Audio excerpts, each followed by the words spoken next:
As you familiarize yourself with Mark chapter 1 verses 35 to 45, you notice a crescendo, an increase in tempo and intensity.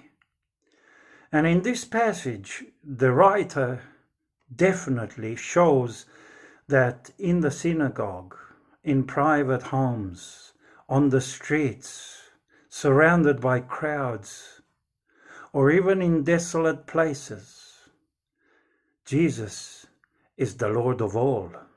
He, the Son of God, is the Savior in every situation.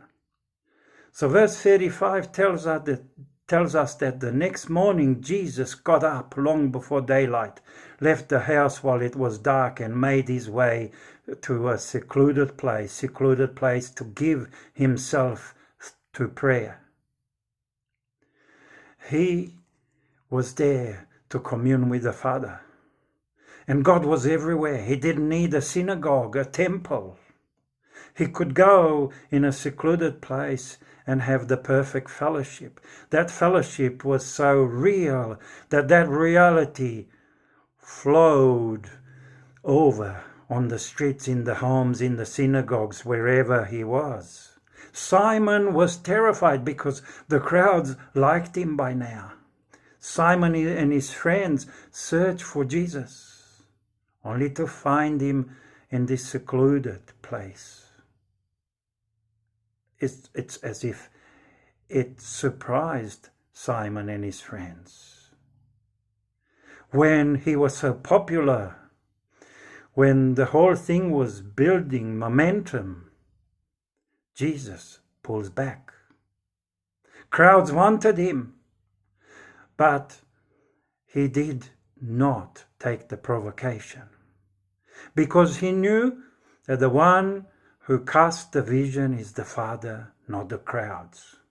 He was not a popularist, not a people pleaser, but a God pleaser, Son of God, the Messiah that does the work of Son and Savior, the perfect man without parallel. There was not to be another man like him. There was not to be another prophet like him. So he sprung into action, preaching, announcing God's kingdom, because that was the very nature of his sending into the world, right throughout Galilee, in the Jewish synagogues. Even though the establishment had much to offer, the Lord of the synagogue, of the temple, the Lord of the law, the Lord of creation was there to offer the ultimate good news, to tell them what must happen, to tell them how God rescues humanity, so they be witnesses and they will continue to carry the message throughout the centuries.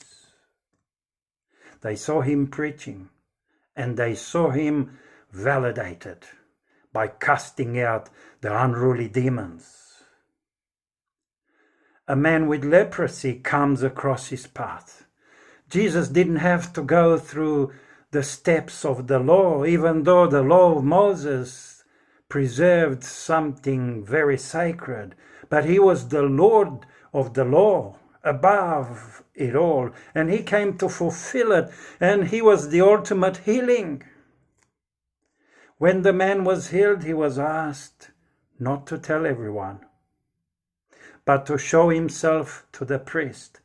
Then the man tells everyone how he was healed. He resorted to his social networks.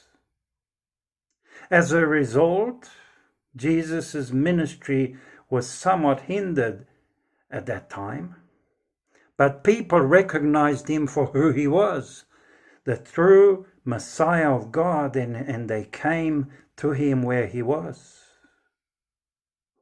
They recognized that this man that healed without going through the steps is the promised one of Israel, the Savior of the world.